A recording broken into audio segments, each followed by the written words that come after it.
Bonsoir à tous, il est 19h ici au Bénin. Bienvenue dans le direct au sommaire. L'état de la presse béninoise hier, aujourd'hui et demain est le thème autour duquel l'entretien de ce dimanche 7 mai s'est tenu. Le journaliste et consultant média Vianney Hassani était l'invité de Donclam Abalo. Le Tour cycliste international du Bénin, 18e édition, a connu son épilogue avec une distance totale de 748 km. Les participants venus de 14 pays ont achevé la course hier à Cotonou.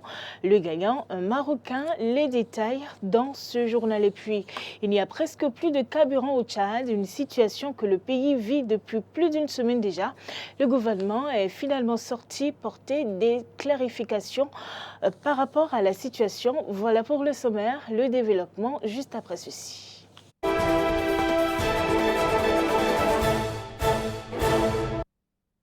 Et merci de toujours nous préférer pour vous informer. En marge de la célébration le 3 mai dernier de la Journée internationale de la liberté de la presse dans le monde et s'appuyant sur le dernier rapport de Reporters sans frontières, l'émission Entretien de ce dimanche s'est intéressée à la presse, à l'état de la presse hier, aujourd'hui et demain. Suivez le compte rendu de l'émission. Le milieu médiatique béninois est assez assaini et on ne saurait s'en plaindre, pense Vianney Hassani, journaliste et consultant média. Franchement, je pense qu'on peut difficilement estimer que la manne publicitaire, les revenus de la communication au Bénin aujourd'hui n'atteignent pas entre 10 à 20 milliards. Franchement. Et ça suffit pour tenir... bien entendu. Que les entreprises de presse sont viables je disais que nous dans sommes... un écosystème pareil, 10 milliards, 20 milliards pour l'ensemble des oui, médias mais pas pour 100 médias. Pour 3 télévisions, 3 journaux dignes de ce nom, enfin, une dizaine d'entreprises de presse solides pour 20 milliards. Franchement, ne me dites pas que ce n'est pas possible. Une dizaine, donc tous médias confondus, presse écrite, radio, solide, digne de ce nom, 20 milliards l'année, plus les avantages fiscaux que l'État accorderait pour les organes privés, les subventions. Et même si plusieurs lois et codes recadrent le secteur, notamment le code du numérique, la presse est libre au Bénin et le rapport 2023 de Reporters sans frontières l'indique. Quand quelqu'un exerce son métier dans des conditions normal, qui ne part pas d'une mauvaise foi et qui dit des choses qui peuvent être prouvées en tant que journaliste, je pense que la personne n'a pas de risque, n'encourt pas de risque, normalement. Il y a ce qu'on appelle les peines privatives de liberté. C'est un enjeu. Je pense que dans la plupart des pays démocratiques, il n'y a plus aujourd'hui de peines privatives de liberté. Il peut y avoir des sanctions pénales, il peut y avoir des sanctions en termes de diffamation. Mais un journaliste qui est bien formé, qui exerce son métier dans des bonnes conditions, franchement, encourt très peu de risques, même de diffamer, parce que la règle, c'est d'avoir des éléments de preuve lorsqu'on écrit. Donc le code du numérique, dans l'esprit, en tout cas, c'est pour éviter ce qu'on appelle le harcèlement numérique, ou la manipulation, où des gens peuvent, parce qu'ils ont des éléments plus ou moins faux, plus ou moins vrais contre vous, vont les mettre sur les réseaux sociaux en jetant à pâture votre crédibilité. Bien sûr que tout ça doit être revu dans l'esprit, dans la démarche et dans la procédure. Mais il y a un enjeu majeur pour les hommes de médias, également pour les institutions en charge de médias, pour la dynamisation de la presse béninoise. L'enjeu, c'est la formalisation de l'écosystème, la sélection, l'exercice dans un contexte d'épanouissement, et puis de pouvoir être utile à l'avenir du pays en étant des ambassadeurs du pays et en étant ceux qui racontent le récit national dans une dynamique de développement. Un journaliste moyen doit pouvoir vivre aussi bien qu'un employé de banque moyen. C'est-à-dire que moi, j'estime qu'à l'échelle du coût de la vie au Bénin, autour de 300 000 francs CFA, autour de 300 000 francs CFA, 300 400 000 francs pour un journaliste, peut-être débutant 200 000 francs, mais un journaliste 10 ans d'expérience, s'il ne gagne pas officiellement 300 400 000 francs, comme un technicien supérieur aussi, parce que le plaidoyer que je fais, c'est pour les journalistes, mais c'est aussi pour les techniciens. Vous voyez, c'est pas la peine. Tour cycliste international du Bénin, démarré mardi à Parakou, c'est hier samedi que la compétition s'est achevée à Cotonou au pied de l'Amazone. 5 étapes, 5 jours avec la participation de 14 pays, dont bien évidemment le Bénin, le Togo, le Nigeria, le Burkina Faso, la Côte d'Ivoire, le Mali, le Cameroun, l'Afrique du Sud, le Maroc, l'Algérie, la Mauritanie, la France, le Guyane, l'île de Maurice, les Pays-Bas, sur une distance totale de 748 km. 80 au départ, seulement 50 ont pu participer à la course de la dernière étape hier pour le trajet Serkoué-Cotonou au pied de l'Amazone. Et c'est l'Algérien Hamza Yassine qui est vainqueur au dernier jour, mais le Maroc est sorti gagnant de la compétition, toutes étapes confondues. L'Algérie vient en deuxième position et le Cameroun en troisième position. Une organisation qui en croit les participants, mais aussi la population, a été une totale réussite. L'empereur mondial de la fraternité Ogboni à Borigen, Sa Majesté Owolobé, a reçu ce samedi au palais impérial mondial de la fraternité Ogboni de Pécadis une distinction assez honorifique au titre de Baba Isale Agbaye à Turando pour le point. La structure à caractère international Royal Africa du Nigeria, spécialisée dans la promotion des valeurs traditionnelles et culturelles en Afrique, a reconnu une fois encore les mérites de l'empereur mondial des Ogboni en l'élevant au rang de Baba Isale Agbaye, qui signifie pilier ou socle de la tradition pure dans le monde. Cette élévation a été matérialisée par le port de la 28e couronne, faisant ainsi de l'empereur mondial Owolobé un grand acteur de la paix dans le monde entier. Kabiesi Owolobé, empereur mondial des Ogboni, reste et demeure incontestablement le tisonnier de la paix dans le monde entier. La créature divine la plus recherchée pour tout problème de santé, où la médecine moderne et parfois la médecine traditionnelle ont montré leurs limites. À qui devait revenir naturellement le port de la 28e couronne, suite à des essais de port de cette même couronne, où des prétendants n'ont pas survécu. Unanimement, le FA a révélé au niveau des praticiens de la médecine traditionnelle pure, sans sorcellerie, du Nigeria et d'autres pays à travers le monde, que le port de la 28e couronne reste exclusivement réservé à l'empereur mondial des Ogboni, donc Kabiesi Owolobé du Bénin.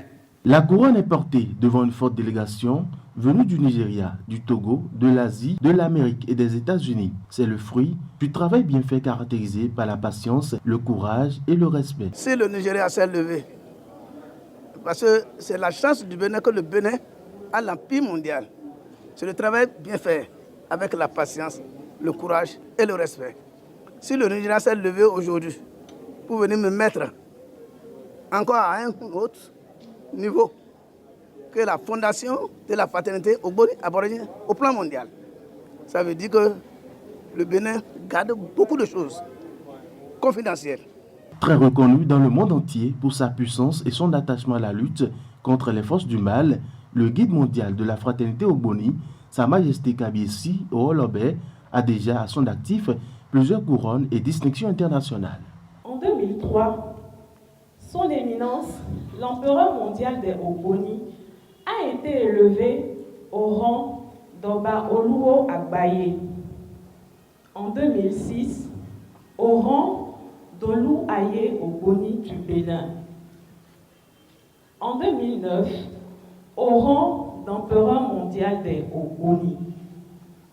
En 2010, au rang de grand médiateur du grand peuple de Dieu répandu dans le monde entier. En 2011, au rang de grand chancelier de l'islam Magadi. En 2013, au rang d'Oba Itchéché Agbaye. Et ce jour, samedi 6 mai 2023, tous les notables de la fraternité mondiale Ogboni aborigine lui décernent le titre de Baba Isale Agbaye. L'empereur mondial des Ogboni, Owolobé, s'engage à poursuivre ses efforts dans la réduction des conflits en Afrique qui sont pour la plupart l'émanation des forces du mal. Vendredi dernier, le chef de l'État, Patrice Talon, a reçu en audience une délégation de la Commission en charge des services armés de la Chambre des représentants des États-Unis d'Amérique. La coopération militaire entre les États-Unis d'Amérique et le Bénin était au cœur des discussions. Plusieurs membres du gouvernement étaient présents. Je vous propose de suivre ici les propos de 2 représentants de la Commission en charge des services armés des États-Unis à la sortie d'audience. Today, our delegation from the U.S. House of Representatives. Nous sommes venus pour discuter de partenariat et de la coopération sécuritaire et économique entre le Bénin et les États-Unis. Et cette délégation est une délégation bipartisane. Nous avons des membres de la majorité parlementaire et de la minorité parlementaires qui sont là dans cette délégation. Nous sommes venus échanger avec le président de la République pour voir ce qui peut être fait dans le soutien que nous pouvons accorder au Bénin. We recognize that Africa is a continent that is growing in.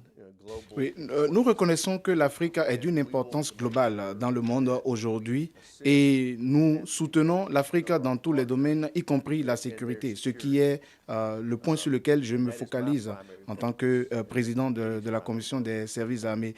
Nous sommes en train de faire cette visite sur le continent africain afin de discuter avec nos partenaires africains. Nous pouvons soutenir le Bénin sur plusieurs fronts. Déjà au niveau du recrutement et de la professionnalisation des militaires, également au niveau de la formation à donner aussi bien aux officiers qu'aux sous-officiers, au niveau des équipements qu'il faudra donner aux forces armées. Nous nous focalisons surtout sur l'infrastructure à mettre en place avant l'arrivée de ces équipements afin de s'assurer qu'il y a une bonne infrastructure en place, que le personnel recruté et qui est professionnel et qui est formé pourra utiliser ces équipements pour pouvoir assurer la défense du territoire national et protéger les frontières.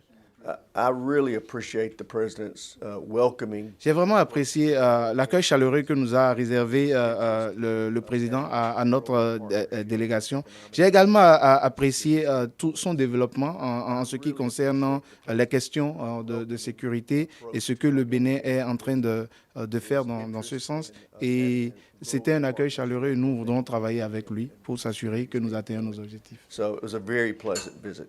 The United States recently released a 10-year strategy in partnership with Benin. L'État américain a mis en place une stratégie sur les 10 prochaines années pour soutenir la région côtière et également cette stratégie sur les 10 ans concerne la relation bilatérale avec le Bénin pour soutenir le Bénin.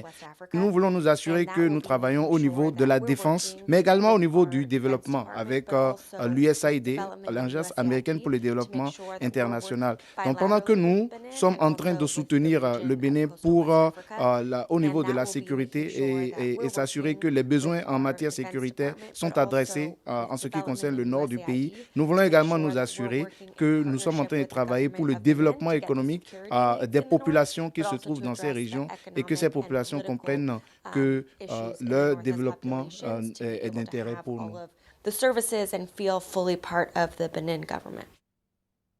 Des propos recueillis par la cellule de communication de la présidence. Les 500 jeunes en formation dans l'assemblage et la réparation des lampadaires solaires à Ouidah dans le cadre du dispositif Azoli ont reçu vendredi dernier la visite d'une délégation de la Banque mondiale. Objectif, toucher du doigt les conditions d'apprentissage de ces jeunes apprenants.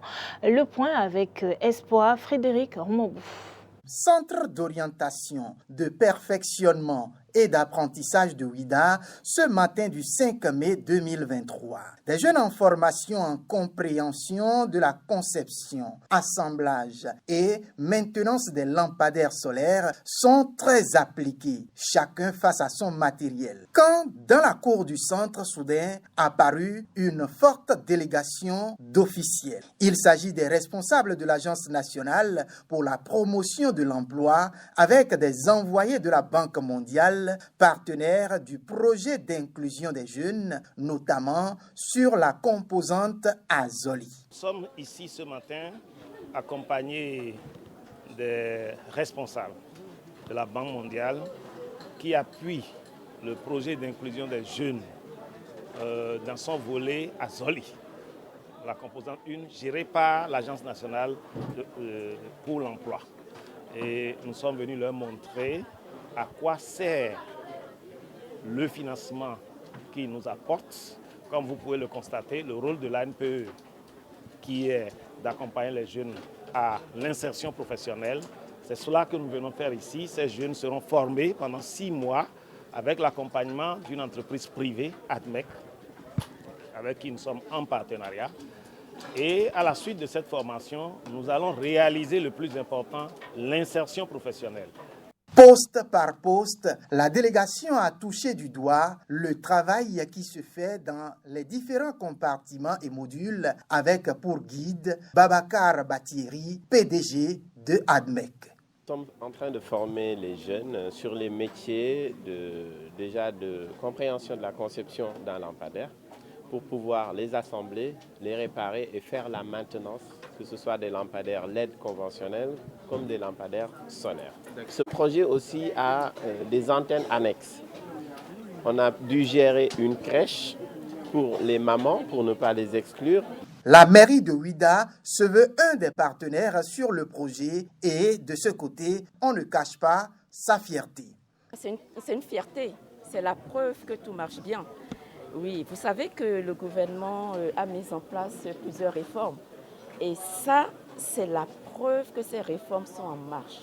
Vous voyez, lorsqu'on voit 500 jeunes sans emploi que nous formons, qui sont formés par des professionnels, vous savez, c'est vraiment de la fierté.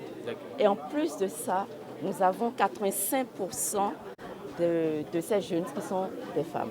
Quant aux apprenants, en moins d'un mois de formation, ils apprécient. De la première semaine, on nous a appris le démontage, le montage des panneaux solaires, des batteries, des régulateurs. Vraiment, je ne sais pas comment remercier le gouvernement parce que cette condition est une très bonne condition. Et même ceux qui ont des enfants, on les a aidés, ils ont pris quelques gens qui vont garder les enfants pour qu'ils puissent saisir ce qu'on nous a pris ici. À noter qu'à terme, 200 apprenants seront directement recrutés par la société et le reste pourrait se mettre à l'auto-emploi. Comme quoi, Azoli, c'est désormais le chemin de l'emploi pour la jeunesse béninoise. Sans transition, on s'intéresse maintenant aux informations au-delà de nos frontières. Je vous l'annonçais dans les titres au Tchad. Cela fait déjà au moins 10 jours de pénurie du carburant. Une situation qui met en mal tout le pays puisque difficile de continuer à faire des déplacements. Une opération de maintenance de l'unique raffinerie du pays qui a commencé il y a plus de mois serait la cause de cette pénurie. Les autorités tentent de répondre à cette situation, mais sans succès pour le moment. Et profitant de la situation, les quelques revendeurs qui avaient stocké le liquide spéculent pour faire monter les prix. Et cette semaine, par exemple, le litre d'essence pouvait atteindre 2000 francs CFA contre 525 francs autrefois. Au Royaume-Uni, la cérémonie de couronnement de Charles III et de Camilla après le décès de la reine Elisabeth II a eu lieu hier samedi. La foule est nombreuse dans les rues malgré la forte pluie constatée. Jour J pour le Royaume-Uni et l'ensemble du Commonwealth. Roi depuis le 8 septembre, jour du décès de sa mère Elisabeth II, Charles III, 74 ans, est couronné aujourd'hui à Londres.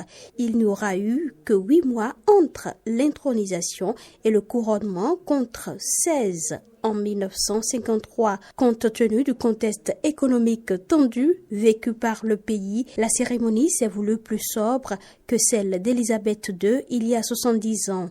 Avec un nombre réduit d'invités, 2000 invités contre 8000, ouverts à la société civile, des costumes pour certains participants, comme les juges, plutôt que les costumes d'apparat. Mais selon les chiffres avancés par plusieurs médias, le coût de l'événement s'élèverait à 114 millions d'euros, soit le double de celui de 1953.